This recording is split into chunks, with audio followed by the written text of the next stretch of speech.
Bom dia, hoje é sexta-feira, dia 16 de outubro de 2020 e estamos aqui mais uma vez para o Sua Excelência, o Fato, eu e o Eumano Silva. Bom dia, Eumano, tudo bem? Bom dia, Lula, bom dia a quem nos acompanha aqui. Eumano, vou rodar um pedaço de um vídeo aqui para o primeiro tema que vamos debater.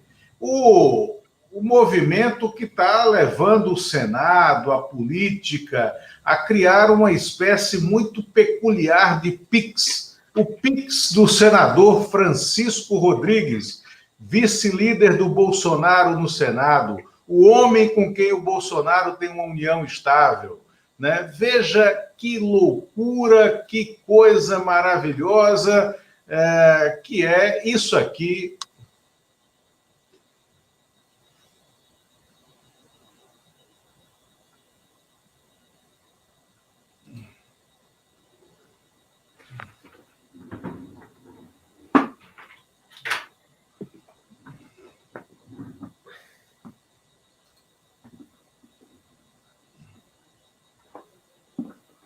Vocês estão vendo aí, esse é o César Tralli no G1, né, narrando a reportagem. Eu vou dar uma adiantada aqui na reportagem, porque ela é fantástica.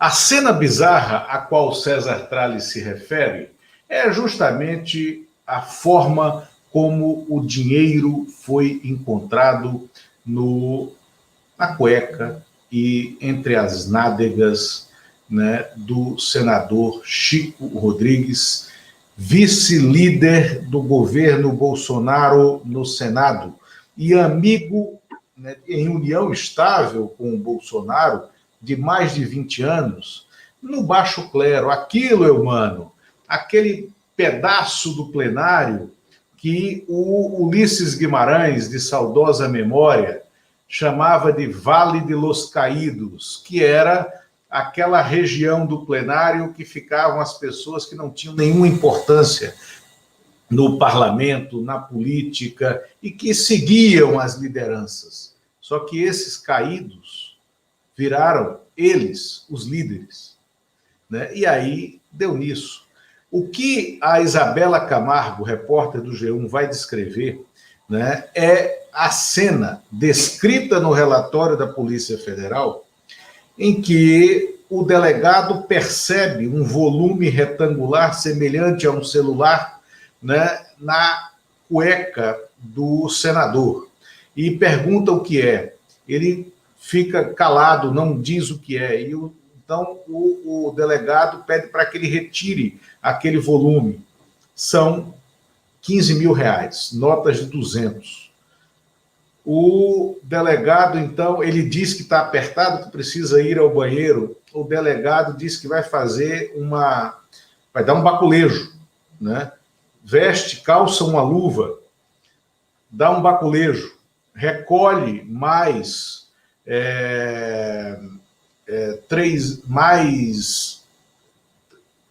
16 mil e alguma coisa, né? Mas sem tirar totalmente a roupa do senador.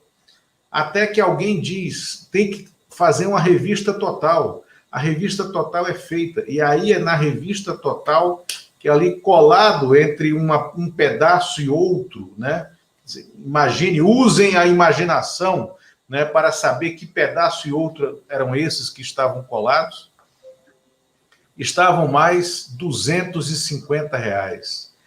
É inacreditável que o Senado tenha caído a esse desnível, né? Francisco Rodrigues, vice-líder do governo, pego nesse constrangimento.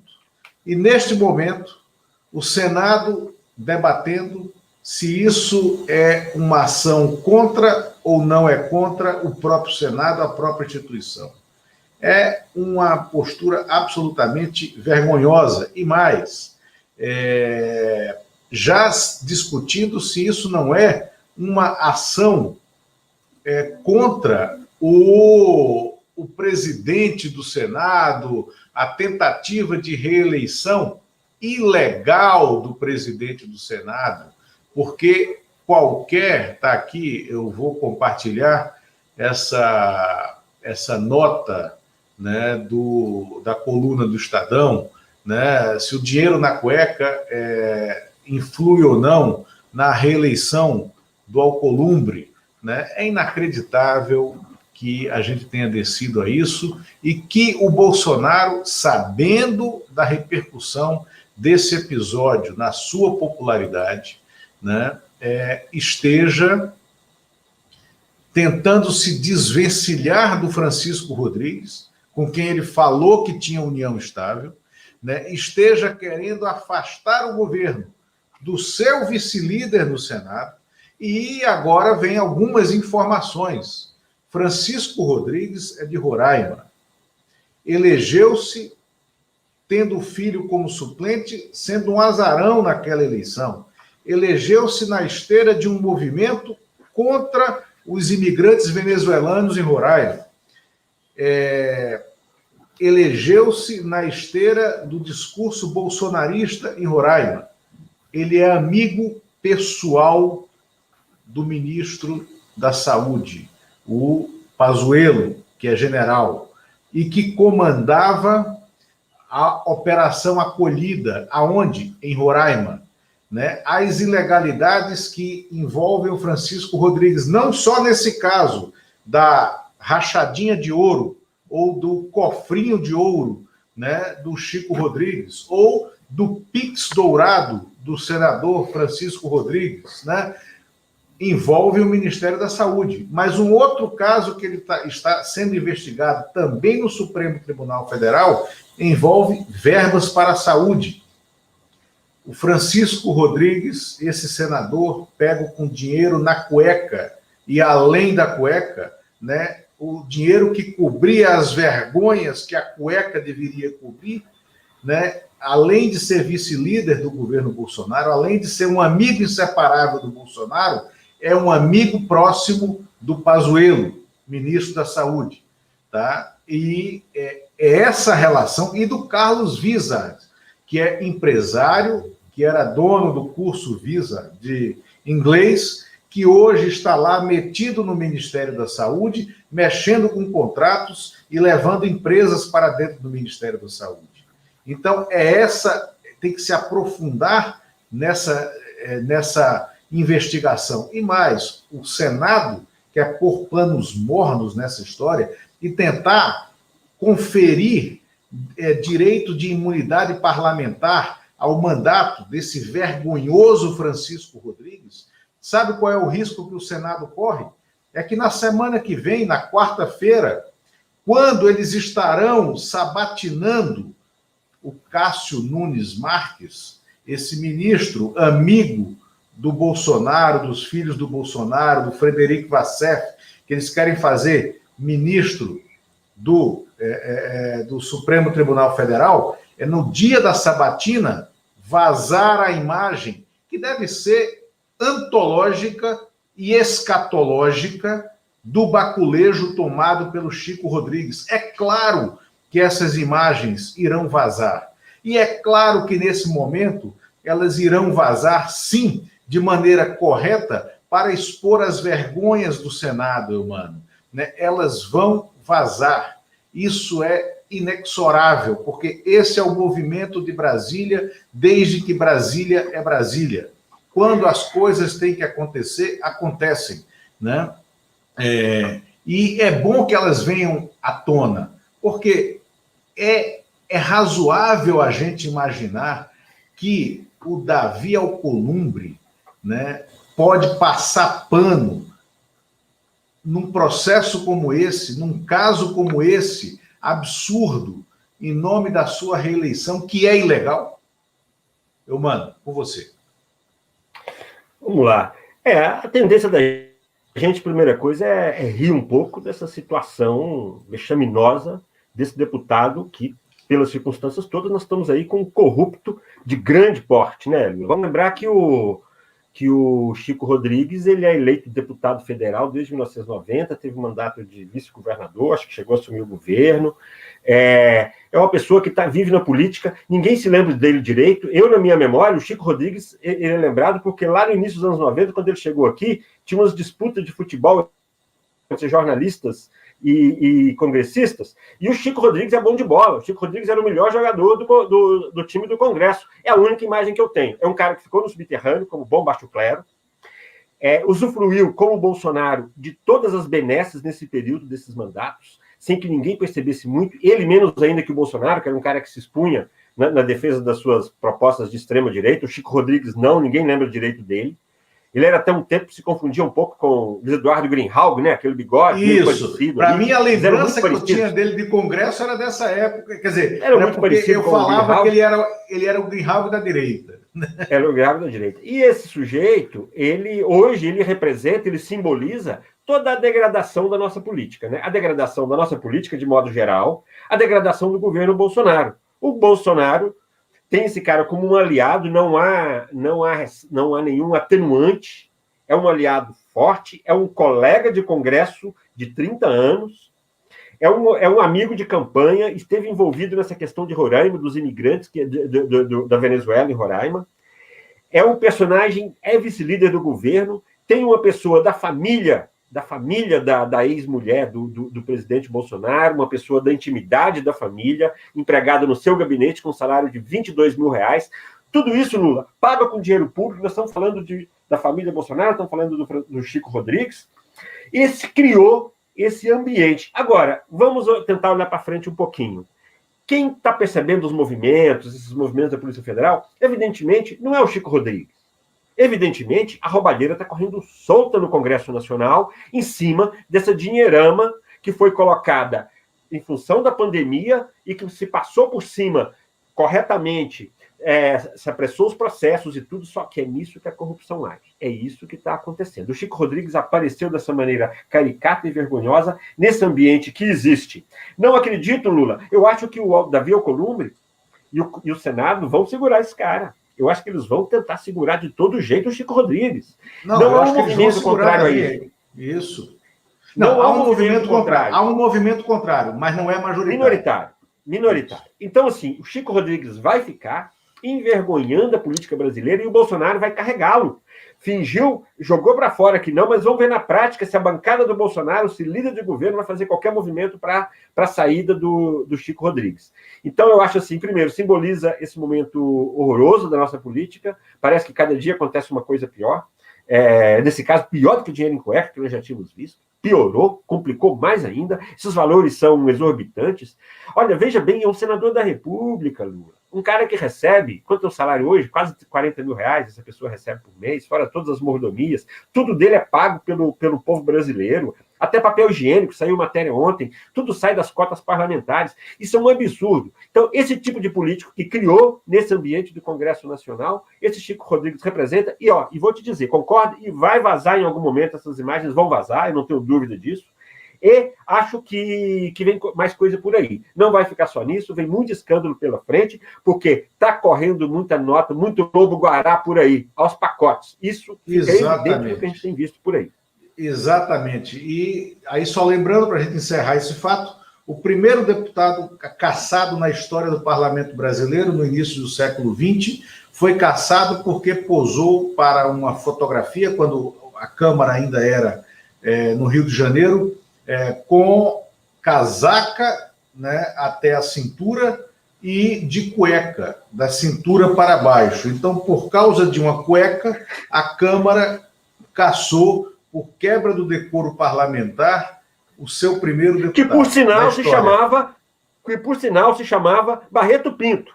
Barreto Pinto. Monte de trocadilho da sua família, inclusive. Da sua família. Não, da sua família, ser da minha família é bondade do orador, como diria o Ciro Gomes, né? Não tem nada a ver com o meu pinto dele, não tem nada a ver com o meu pinto. Tá? É um horror. A nossa política virou isso aí, tá? A gente exatamente. até sem então, querer, Eumano, agora vamos entrar num assunto mais dramático, mais complicado, mais sério, né? E que nós alertamos, né? Não somos o Estadão, né? Que durante a Segunda Guerra Mundial teve a pachorra de escrever editorial: se Hitler tivesse nos ouvido, não teria atacado a Rússia, né? Desculpe, a União Soviética, e aberto uma nova frente, porque aí perderia a guerra. Mas a gente vem alertando aqui sobre o drama da economia brasileira, né? O drama do desemprego, e duas informações. Hoje, o IBGE divulgou o índice de desemprego, são 14,4%, né, da população economicamente ativa brasileira desempregados, oficialmente. Semana passada eram 13,7%, um acréscimo aí de 7 pontos percentuais em uma semana. Ao mesmo tempo que o IBGE, que é um órgão oficial, anuncia que deixará de divulgar, a partir desta semana, esses dados semanais de busca de emprego durante a pandemia. Por quê? Porque aí ficou desconfortável, porque aí fica desagradável, porque aí a gente está mostrando a chaga deste governo, ou desta ausência de governo, aonde ela existe e aonde ela dói. Eumano, o país está pedindo socorro e pedindo, pelo amor de Deus, nos ajudem com alguma proposta de governo, com algo que reduza o desemprego, que amenize o sofrimento social. Começa a haver fome nas ruas, né? Eu, por obrigação profissional, voltei a fazer algumas viagens de trabalho, tenho ido a São Paulo, tenho ido ao Rio, fui nesse período ao Amazonas. Você começa a ver a fome nas ruas, né? Não por acaso, tem uma reportagem hoje da BBC Brasil, que eu também vou compartilhar aqui, e que está republicada, reproduzida no G1. É muito importante ler essa reportagem, falando do aumento da fome nas ruas de São Paulo. Aí, na hora de distribuir comida, né, os agentes comunitários, as pessoas que trabalham voluntariamente, ligadas à igreja, ligadas a ONGs, que trabalham com distribuição de comida nas ruas, elas estão encontrando um novo personagem. Não é mais só o sem-teto, não é mais só aquele cidadão que estava circunstancialmente marginalizado e que sempre esteve nas ruas das nossas cidades. São empregados de empresas que perderam o salário durante a pandemia. São desempregados conjunturais. São empregados de aplicativos, de empresas de aplicativos que conseguem salvar algum nesse momento, mas não têm para comer e que enfrentam filas de 1 hora, 1h30, para levar uma quentinha com uma sopa, com um pão francês. A miséria está nas ruas de São Paulo, do centro de São Paulo, do centro antigo de São Paulo. A miséria está aqui em Brasília, no setor comercial sul, no setor hoteleiro norte, né? Ou nas áreas isoladas do setor de clubes, aonde a gente já vê o surgimento de favelas de barracos que não existiam em Brasília nesse volume, muito menos nesta localização. As pessoas estão passando fome, as pessoas estão batendo nas portas dos restaurantes em Manaus. Eu estava num restaurante do hotel onde eu fiquei em Manaus, e assistir a uma família bater e pedir pelo amor de Deus para entrar, porque queria comer o resto que sobrasse do prato de uma mesa que estava posta. O país está desestruturado, como nunca esteve, socialmente desestruturado, porque o país está desequipado do ponto de vista do planejamento, do ponto de vista do olhar adiante, e porque o país está contaminado por uma onda de ódio. Essa onda de ódio que dividiu a sociedade e que tem como seu cultor, seu cultivador, o presidente da República. Como é que você está vendo a onda de desemprego, mano? Ô Lula, é muito preocupante, né? Porque está crescendo e a gente não vê do lado do governo nenhum movimento para resolver isso. O governo é uma sucessão de fracassos na área da economia. As propostas do Paulo Guedes, assim, o que o Paulo Guedes fala não tem a menor importância, então você não tem rumo, você não sabe para onde o governo vai, não tem ideia de para onde o governo vai. Poderia até achar, né, que poderia estar indo para um caminho razoável, mas eu não sei para onde o governo vai, não tem uma proposta, não tem uma articulação política com o Congresso. Então, eu vejo com muita, assim, eu tenho muita preocupação com isso. O Brasil está, assim, a desigualdade muito grande. Você teve uma atenuação disso com esses auxílios de emergência em função da pandemia, mas isso, como você principalmente tem falado sempre aqui, isso vai estourar em breve. Essa conta ela não fecha, e como não há perspectiva, como o governo não... Você não tem planos, você não tem áreas que estejam crescendo, você não tem o governo tomando medidas que levem a gente a acreditar que vem aí uma onda de emprego contrária aí a essa onda agora. Então, assim, acho que vai ser a maior preocupação daqui para frente. Não sei como é que o Bolsonaro pretende tratar isso na eleição, mas com certeza vai ser mentindo, vai ser tentando camuflar as informações, vai ser tentando manter o eleitorado dele nessa bolha que não enxerga, que não acredita na imprensa, que não acredita na ciência, que não acredita nas informações, que só acredita no que está no WhatsApp. Então, o Bolsonaro vai acreditar, eu penso que ele acredita que isso vai ser suficiente para ele se eleger. Não sei se talvez até seja, porque aparentemente, pelas pesquisas, aí ele continua sendo favorito para ganhar as próximas eleições. Vamos ver se esse quadro muda. O desemprego, em princípio, seria um fator que teria peso para mudar esse favoritismo do Bolsonaro. Mas até agora isso não foi visto, talvez, pelos atenuantes dos auxílios emergenciais. Mas não tenho dúvida de que esse assunto vai estar na próxima eleição. Agora, Lula, também me preocupa que eu não vejo por parte da oposição propostas para resolver nesse sentido.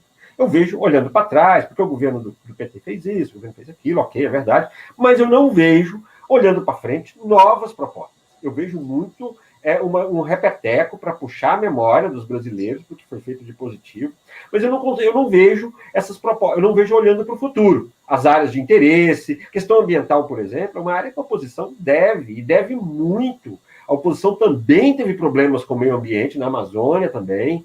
E assim, então, esse desenvolvimento para a Amazônia, por exemplo, eu não vejo por parte da oposição. Não sinto. Quem tinha essa proposta era a Marina, que tem essa proposta, mas que parte da oposição também não aceita a Marina. Então, eu acho assim, essa é uma questão fundamental. Nós estamos vivendo o maior drama ambiental no Brasil até hoje, um movimento de destruição como nós nunca vimos na Amazônia, no Pantanal, em todos os lugares. Se você for para o litoral também, estão tentando quebrar as regras, estão tentando mudar tudo. Então, essa questão ambiental, por exemplo, eu não vejo a oposição se mexer e mostrar um desenvolvimento sustentável, que busca alternativas para isso. Não vejo. Então, é importante que nós sejamos críticos ao governo e a olhos vistos, esse governo é uma degradação, mas precisamos ver também o que está sendo preparado pela oposição de propostas. E eu ainda não estou vendo. Concordo contigo em parte, mano. Aí deixa eu falar, assim, sem nenhuma defesa partidária, tá? Mas o PT fez um elenco de propostas para mudanças emergenciais e lançou isso, e isso está na rede, isso foi lançado dentro de uma live da Fundação Perseu Abramo, porque não recebeu nenhum destaque, nenhuma cobertura de mídia, de imprensa, como o PT tinha no passado. Né? E nem a própria oposição deu essa importância. Nem a própria oposição não deu essa importância, por quê? Porque há uma tensão interna, e é onde eu quero chegar para a gente abrir o capítulo eleições municipais, há uma tensão interna dentro das oposições que não conseguem se unir, naquilo que seria o único caminho nacional, nesse momento, que era a Frente Ampla. Tá? A gente precisava ter uma liderança que fosse posterior ao Lula, até poderia ser menor que o Lula, mas posterior, né, que ressurgida agora, né, para tentar unir essa oposição, né, por um projeto político de mudança. Isso não aconteceu, é fato. E não vem acontecendo, por exemplo, no cenário das eleições municipais, quando era urgente que acontecesse. O movimento mais importante das eleições municipais é a ausência do debate no primeiro turno e a redução das sabatinas. Por quê?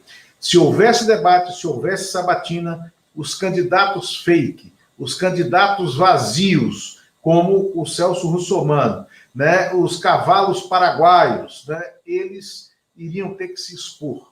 Isso não aconteceu. Isso aconteceu no Brasil em 2018 com o Bolsonaro e o favoreceu com a ajuda do TSE, que permitiu as entrevistas solitárias dele na TV Record nos dias em que havia debate com os outros candidatos. Debates aos quais ele não foi, argumentando que estava doente com a facada. Mas ele foi às entrevistas organizadas pela Record e estruturadas por quem? Por este personagem, Fábio Weingarten, que estava também teve entrevista no SBT, o Fábio Weingarten, que estava nesses canais, nessas emissoras, e hoje está no Palácio comandando a SECOM. Então, a Justiça Eleitoral tem um papel fundamental que ela não está sabendo exercer, tá? No estabelecimento das regras para um debate público de projetos durante as eleições. A esquerda tinha que se unir em São Paulo, né? E em São Paulo o nome que poderá ainda chegar ao segundo turno do bloco de esquerda é o Boulos, obviamente, na chapa Boulos e Erundina. Houve um crescimento no Ibope de ontem, do Gilmar Tato, de 1 ponto para 4 pontos percentuais. Isso pode animar, não deveria. Gilmar Tato é inviável eleitoralmente, é inviável por todos os seus defeitos pessoais, que não são, eu não argumento nem os defeitos do PT, mas o Gilmar Tato é um clã, né? Ele integra um clã familiar na política paulistana que representa o que há de mais coronelístico na esquerda urbana, né, do PT em São Paulo. Então, ele é um candidato ruim, né, e deveria usar esse momento de crescimento para ter a grandeza da renúncia em torno de um projeto maior, que é levar a esquerda ao segundo turno, e quem sabe um segundo turno que fosse Bruno Covas contra o Boulos, né? Ou mesmo que fosse o Russomano contra o Boulos. O Russomano, por sua vez, que é o Bolsonaro na campanha, entrou em pane geral. Entrou em pane porque é um candidato vazio, sem programa, sem projeto, sem proposta e com um histórico de cavalo paraguaio, com um histórico de derrotas nas eleições majoritárias em São Paulo. A campanha dele entrou em crise porque ele está sem dinheiro. A gente sabe que Russomano adora dinheiro, entendeu? E adora ligar o taxímetro. Fazia isso enquanto deputado. Criou-se dessa forma, né, em paralelo, né, na mídia como um jornalista de denúncia. Nunca foi isso, nunca foi a favor do consumidor. Ele sempre foi o homem que criava a crise para surgir na solução. E entre a crise e a solução tem um caminho, né, que é, como diria o Chico Rodrigues, é um pix, né? O senador lá, o amigo do Bolsonaro. Esse é o cenário de São Paulo. No cenário do Rio de Janeiro, você tem o Eduardo Paes, político tradicional, num crescimento estável, e uma disputa, porque o Crivella está em queda livre, e uma disputa entre a deputada Marta Rocha, do PDT, e a Benedita da Silva, aí uma disputa em que a Marta Rocha está um pouco mais à frente, a Benedita um pouco mais atrás, mas para ver quem vai ao segundo turno contra o Eduardo Paes. Eu te diria que se for a Marta Rocha, do PDT, talvez o Paes tenha um calor maior do que ele teria sendo a Benedita. A Benedita tem a vantagem de reunir, primeiro, é a única pessoa que ocupou o governo do Rio de Janeiro nos últimos 20 anos, que não está na cadeia e que não tem processo de corrupção contra ela. Ela ocupou por 10 meses o governo do Rio de Janeiro, quando o garotinho teve que se desincompatibilizar para disputar uma eleição. Ela era vice. E não houve processos naquele período. É uma negra, evangélica e de origem humilde, morou, né, ou mora ainda no Chapéu Mangueira, né, ou seja, a negra pobre favelada. Esse é o ícone da Benedita. E a Marta Rocha reúne é uma delegada de formação, de profissão, tá, deputada, mas delegada originalmente, e uma personalidade muito forte, que no imaginário da cidade do Rio de Janeiro, isso é relevante também. Precisaria haver essa união. E essa união talvez esteja levando o Edmilson do PSOL à vitória no primeiro turno, em Belém. Né? Em Belém, uma cidade de quase 2 milhões, ou 2 milhões de habitantes, né? É esse o cenário que a gente tem, humano. Mas eu concordo contigo de que o projeto de unificação e o projeto de país das esquerdas tinha que estar melhor exposto no cenário para servir como alternativa. Eu penso assim, eu estou achando a esquerda muito parecida com o que foi em 2018. As bandeiras parecidas, a diferença é que tem o Bolsonaro, que parte da esquerda acredita que ele vai chegar desgastado para perder a eleição em 2022. Esquecendo que o Bolsonaro tem a máquina a favor dele, o Bolsonaro tem popularidade. Então, o Bolsonaro é um candidato muito difícil. Se agir todo mundo como agiu, excluindo aqueles que não pensam muito parecido, excluindo o centro, alguém porque um dia fez isso ou fez aquilo, vai perder. Isso eu não tenho dúvida.